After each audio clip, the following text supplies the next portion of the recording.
녹화를 시작합니다. 그 어때요? 자, 그 화면에 집중을 하시고 몇 명 들어왔나 한번 볼게요. 한 명도 안 들어왔어요. 뭐 당연하겠죠. 당연한 결과인데. 니들 유튜브 보면 좀 댓글 좀 달고 좀 그래 이쪽은. 아 그랬나? 저도 어제 받았어요.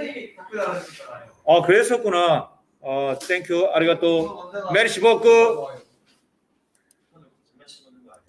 원래 했어요. 저는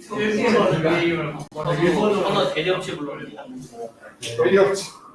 그리고 혹시 또 선생님이 이제 강의하면 그 요거 동영상 유튜브 하면서 많이 좀 실수한 말들도 좀 있을 수도 있어. 그러니까 좀 그런 거 좀 캐치해서 좀 예리하게 선생님한테 좀 가져오면 소정의 또 선물을 주겠습니다. 오케이? 자, 뭐가 좀 이제 부족한 부분이 있어서 지금 공유하고 설명을 해드리도록 할게요. 이 시험이라고 하는 게 상당히 니네들은 예민하잖아, 그죠? 왜냐하면 이제 또 지금 현재 고3 애들 봐봐요. 오늘 수시 마감이잖아요. 오늘 수시 마감인데 6군데 4년제 대학은 6군데를 쓰는 거죠. 그리고 이제 전문대에는 그냥 무한정 쓸 수 있고. 그래서 이제 곧 너네들도 이제 수시 전형이 다가오잖아요, 그죠? 앞으로 2학년만 마치면 3학년 1학기만 이제 성적이 들어가니까 곧 다가옵니다. 예. 그러려면 이제 차곡차곡 나름의 어떤 좋은 결과물들을 가지고 있어야 돼요. 이런 얘기는 다른 반에 가서도 물론 해요. 그러나 이제 유독 지금 1학년 1반 아들한테는 선생님이 좀 더 많은 얘기를 하고 있어요. 잔소리로 생각하지 마시고 잘 캐치해서 자기 것으로 만들고 그리고 좋은 결과물을 가져올 수 있도록 노력을 해야 돼요. 자, 우리가 이제 지질시대입니다. 지질시대. 지질시대는 우리가 크게 뭐 성캄브리아대, 고생대, 중생대, 신생대 뭐 이렇게 나누는데 성캄브리아대가 가장 길죠. 거의 90% 가까이를 차지하고 있다고 보시면 되고 이 성캄브리아대는 그래서 시험에 잘 안 나오는데 특징을 보겠습니다. 이 성캄브리아대는 온난하고 말기에 빙하가 있었다. 빙하기가 있었다. 그리고 최초의 생명체 남세균이라고 하는 게 등장을 해서 산소를 공급했다라고 하는 거 알아주시고 그때 이제 여기는 남세균, 남조류라고 얘기를 해요. 이 남세균이 화석화된 거를 스트로마톨라이트라고 얘기를 합니다. 그래서 이제 그 생물은 이런 생물들이 살고 있어서 해파리라든가 해면 주로 이제 그 바다에서 그 생활하는 동물들이죠. 뭐 에디아카란가 뭐 이런 게 있어요. 나도 들어보지도 잘 못한 건데 해파리 뭐 해면 이런 거는 좀 들어봤는데 에디아카라는 좀 처음 들어보는 것 같아요. 그 수륙 분포는 뭐 알려지지 않았기 때문에 X로 해놨습니다. 자, 이제 고생들부터 이제 그 생물들이 등장을 합니다. 육상에서도 등장할 수가 있었어요. 해상뿐만 아니라 육상에서도 등장을 할 수 있었던 이유는 이 남세균에 의해서 생성된 그 O2가 고생대에 와서 이제 O하고 반응을 해서 O3를 만들었어요. O3가 이제 많이 존재하는 층이 이제 존재하게 되었죠. O3층을 뭐라고 그러죠? 오존층이라고 그러죠. 이 오존층이 이제 자외선을 막아주죠. 그래서 이제 온난 그때는 온난했습니다. 고생대에. 근데 말기에 아주 중요한 사건이 있었어요. 말기에 아주 생물 대멸종의 사건이 있었는데 이게 이제 말기에 빙하기가 있었다. 그리고 오존층이 이제 그 형성이 되면서 육상 생물이 등장을 하기 시작했다라고 하는 게 아주 중요한 포인트죠. 자, 생물은 이제 갑주어 혹시 본 적 있습니까? 그림에도 나와 있을 텐데 갑주어라고 좀 그 갑옷을 두른 듯한 고기가 있어요. 갑주어. 그리고 삼엽충 들어봤죠? 방추충 이런 것들이 이제 고생대에 살았던 생물들이고, 그리고 이제 고생대는 우리가 양양의 시대다 이렇게 얘기해요. 고생대 양양, 그럼 양서류, 양치식물 시대 이렇게 보시면 되고, 이 양치식물이 나중에 이제 탄화 작용을 거치면 이제 석탄이 만들어졌다라고 이제 알아주시면 되겠고요. 석유는 뭐예요? 마찬가지죠. 석탄이나 석유나 똑같이요. 예. 비슷한 화석 연료이기 때문에, 그죠? 예. 자, 그리고 이제 이 수륙분포는 말기, 또 우리가 중요한 게 말기에 물론 빙하기도 있었지만 말기에 판게아가 형성됐어요. 판게아라고 하면서 대륙이 완전히 합쳐진 거죠. 합쳐져서 해안선이 아주 단조로웠어요. 그렇기 때문에 생물들이 살아갈 수 있는 공간들이 아주 적었어. 그래서 생물 대멸종의 원인으로 이 판게아라든가 빙하기를 들고 있어요. 고생대 말기. 고생대 말기에 생물 대멸종의 추정으로 뭘 알고 있냐? 생물 대멸종의 추정으로 판게아와 그다음에 빙하기. 요 빙하기가 있었다라고 알아주시면 되겠습니다. 자, 그 다음에 이제 중생대는 빙하기가 없어서 대체로 온난화했다라고 우리가 이제 그래프로 또 나타내 볼 수가 있었어요, 전번에. 그리고 이제 이 중생대는 파충류의 시대다. 파충류, 거시식물의 시대. 공룡이나 이제 암모나이트, 공룡하고 암모나이트 좀 잘 봐두시고. 그리고 이제 판게아가 분리됐어요. 대서양, 인도양, 로키 산맥, 안데스 산맥이 만들어진 그러한 시대가 중생대다 이렇게 알아주시면 되겠고요. 물론 중생대 때도 물론 생물 대멸종이 한 2번 정도는 있었지만 고생대에 비하면 아주 적은 수의 생물들이 상대적으로 생물 대멸종이 작았죠. 중생대는. 그렇죠. 운석 충돌이나 화산 활동 등으로. 그래서 이 중생대 때 생물 대멸종이 한 2번 정도 있었지만 생물 대멸종의 추론으로 운석 충돌이나 화산 활동으로 운석이 충돌하면 지구에 운석이 충돌하면 마찰열이 생기겠죠. 마찰열이 생기면 이제 생물들이 다 불타서 죽을 수가 있어요. 자, 이렇게 추론하고 있습니다. 자, 그 다음에 이제 우리가 이제 성캄브리아 시대는 언제부터 언제까지고, 고생대는 언제부터 언제까지고, 중생대는 언제부터 언제까지고, 이런 것도 좀 슬쩍 좀 봐주면 좋겠습니다. 그래프를 해석하는 데 아주 도움이 되니까. 자, 신생대는 빙하기가 4에 간빙기가 3에 있었다고 알려져 있고, 신생대는 포유류의 시대, 속시식물의 시대, 이렇게도 얘기합니다. 동물은 포유류, 식물은 속시식물. 단풍나무나 이 밤나무 이런 것들이 신생대에 주로 살았던 식물이다. 카톡이 왔습니다. 좀 나가야 되겠습니다. 수업에 방해되니까. 자, 그 다음에 현재 수륙 분포가 이루어졌고 히말라야 산맥이나 알프스 산맥이 만들어진 시대가 신생대고, 신생대는 또 특히 인류가 출현한, 우리 인류의 조상이 출현한 시대가 신생대다라고 보시면 되겠습니다. 자, 이렇게 해서 지금 이 지질 시대는 이 정도 정리해주고 넘어가기로 하겠습니다. 공유 중지하시고 그 다음에 이제 다음 슬라이드를 또 살펴보기로 하겠습니다. Everybody, look at the monitor.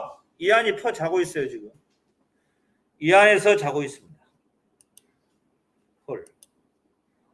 이한이 요즘 뭔 일 있나? 잠탱이? 잠탱이라고 하면 무슨 의미지?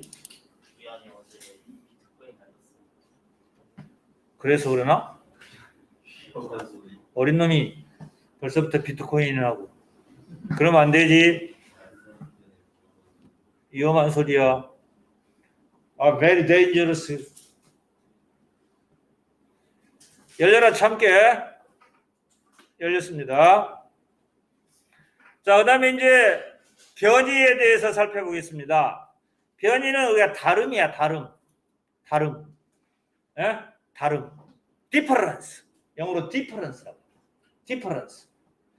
자, 변이는 이제 같은 종, 개체들의 형질 차이가 이제 생기는데, 이러한 같은 종들, 개체들 사이에 어떤 모양이나 또는 습관 또는 형태 이런 것들이 다 다르게 나타날 수 있어요. 같은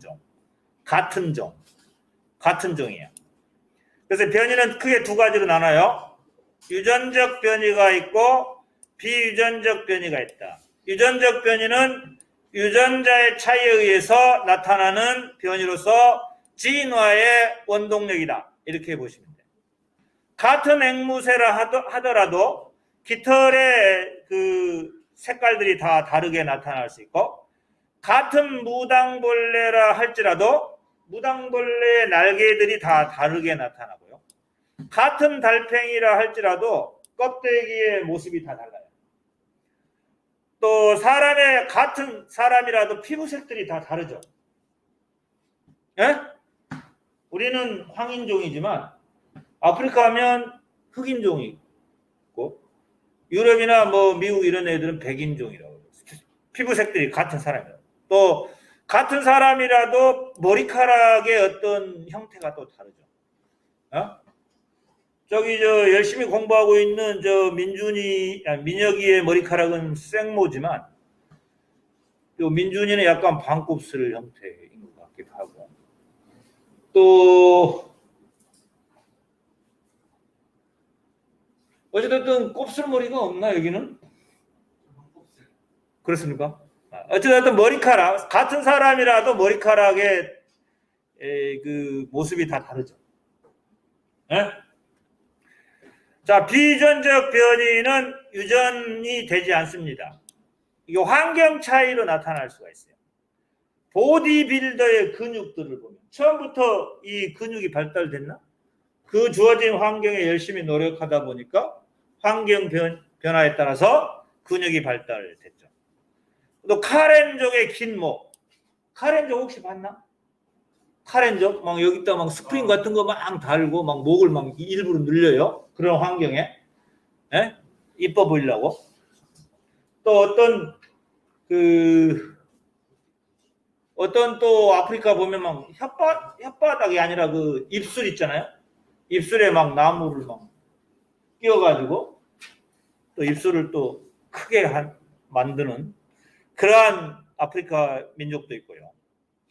자, 그래서 이런 그 변이가 크게 두 개, 유전적 변이하고 비유전적 변이가 있다는 거 알아주시고, 그러한 그 유전적 변이의 대표적인 게 크게 두 가지입니다. 이건 유전적 변이라고 보시면 되는데, 유전적 변이 중에서 돌연 변이가 있어요. 유전적 변이의 돌연 변이하고 유성생식에 의한 변이가 유전적 변이의 종류입니다. 돌연 변이는 DNA 변화로 인해서 새로운 형질이 나타나는 걸 얘기합니다. 예? 예를 들면 빨간 벌레 속에 초록 벌레가 등장하기도 하죠. 예? 빨간 벌레 속에 초록 벌레가 등장합니다. 유전자의 변화에 따라서, DNA 변화에 따라서 그 유전적 변이에 의한 어떤 형질 차이가 나타나죠. 이 돌연변이죠. 또 유성생식. 사람은 유성생식이냐 무성생식이냐? 그래, 유성생식이죠. 성이 있잖아. 서로 남성, 여성이 있잖아요. 남성, 여성이 이제 교배를 통해서 새로운 어떤 개체를 생산해내죠. 그런데 그 교배를 통해서 생산해내는데 어떤 그 서로 다른 형질 차이가 나타날 수가 있죠. 예를 들면 흰 개하고 검은 개가 교배를 했어요.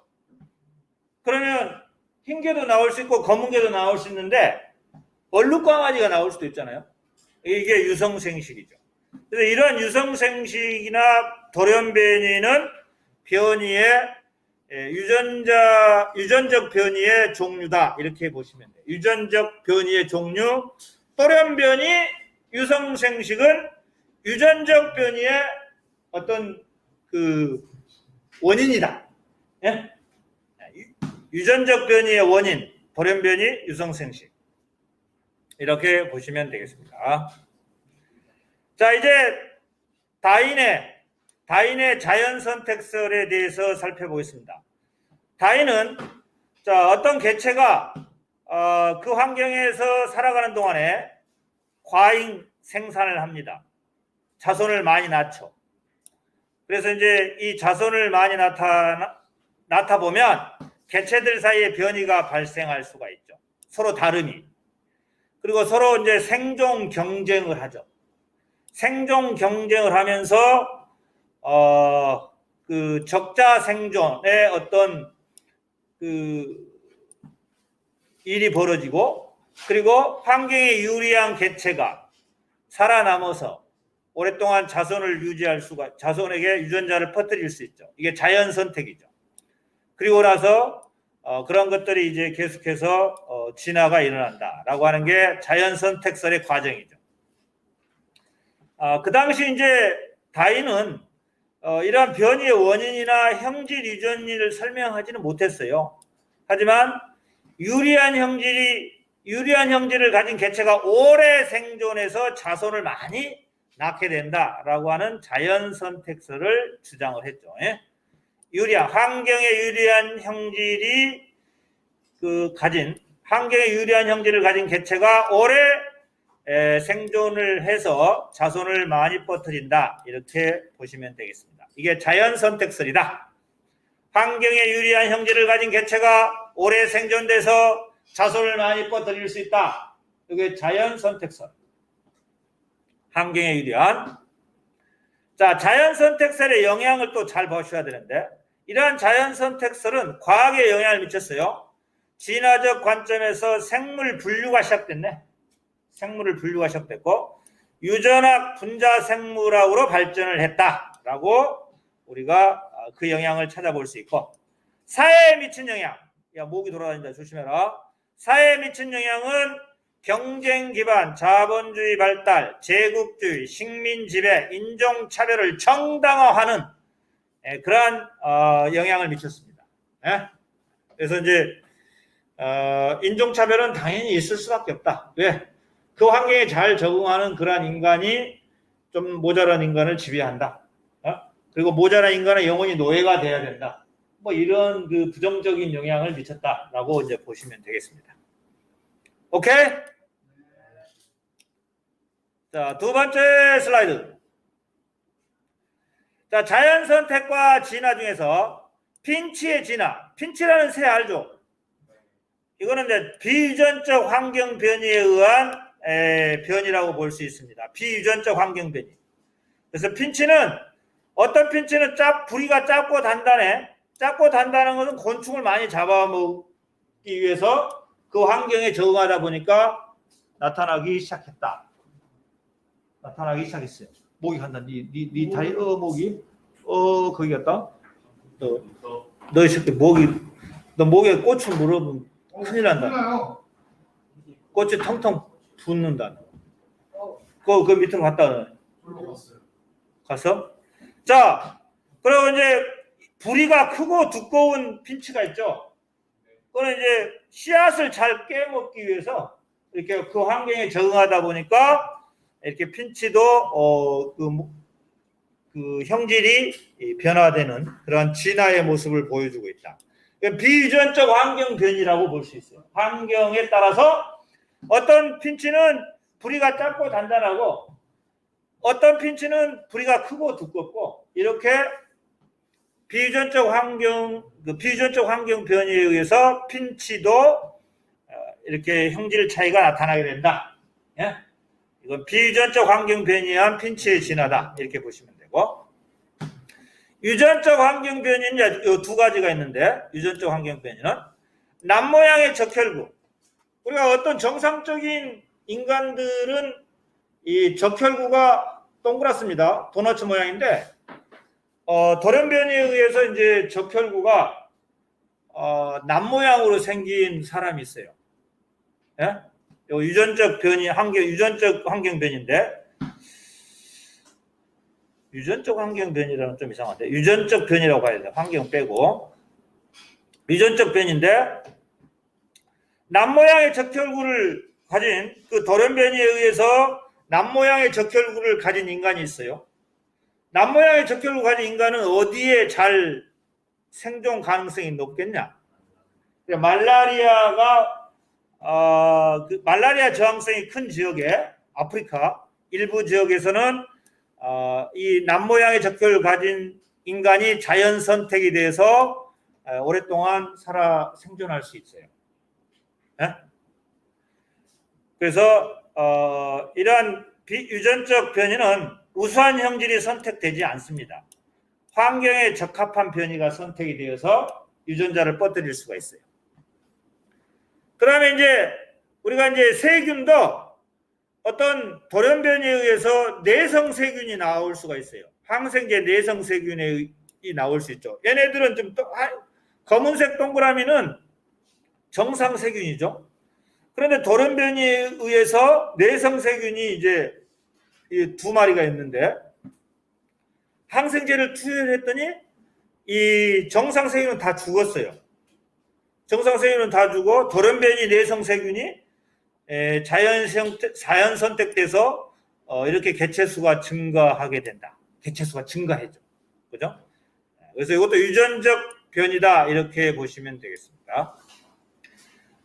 그래서 이제 변이는 환경 변화와는 이제 이건 유전적 변이죠. 유전적 변이는 환경 변화는 관계하지 않죠. 원래 존재하는 것이고. 진화는 단기간에 일어나기도 하죠. 이렇게 항생제 내성 세균이 아주 단기간에 급격하게 늘어날 수가 있어요. 아무튼 여기서 알아둘 것은 이 비유전적 환경 변이가 있고 유전적 변이가 있고 이렇게 유전적 변이가 두 가지가 있어요. 유전적 변이 남모양의 적혈을 가진 그러한 유전적 변이하고 항생제 내성 세균도 어떤 유전적 변이의 일종이다. 이렇게 보시면 돼요. 유전적 변이. 유전적 환경 변이가 아니라 유전적 변이죠. 진짜 가려진 건 맞죠? 지웠습니다. 가려진 건 지웠어요. 자, 그래서 여기까지 하고 다음 이제 하나만 더 하고 마무리하겠습니다. 자, 이제 마지막 내용 323. 이제 마지막 내용 뭐가 나올까? 다양성. 와, 예, 그렇습니다. 종다양성, 생물 다양성이 나옵니다.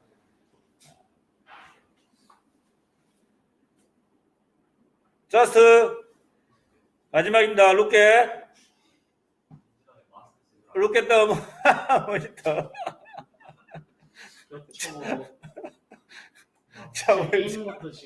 자, 생물 다양성이 나왔습니다. 그 친구가 말한 생물 다양성은 일정 지역 내 모든 생물이 다양한 정도다.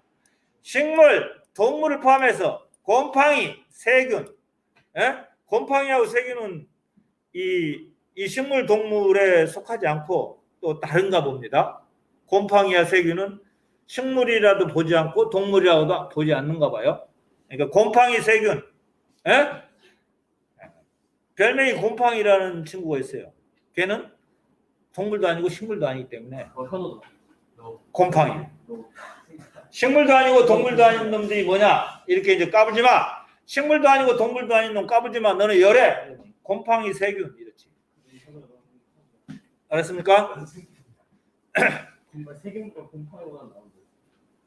식물도 아니고 동물도 아닌 곰팡이, 세균. 자, 이래서 생물 다양성은 크게 세 가지로 나눠요. 크게 세 가지로. 유전적 다양성, 종 다양성, 생태계 다양성 이렇게 나눕니다. 유전적 다양성이 뭘까? 같은 달팽이라도 껍질의 색이 다 달라. 같은 얼룩말이라도 줄무늬 색깔이 다 달라. 같은 무당벌레라 할지라도 날개의 모습이 다 달라. 이런 것들이 유전적 다양성이지. 같은 종래의 형질의 다양한 정도죠. 이게 이제 유전적 다양성. 그럼 종다양성은 뭘까? 일정 지역 내 생물종의 다양한 종이죠. 일정 지역 내. 그래서 생물의 종이 많다. 그리고 고르게 분포한다. 그러면 종다양성이 높다. 이래. 다시 우리 망우리 지역에 A라는 뭐 동물, 식물 또는 B라는 A라는 어떤 종이 있고 B라는 종이 있고 C라는 종이 있고 D라는 종이 있다 합시다. 종수가 지금 총 몇 개냐? A, B, C, D. 4개지.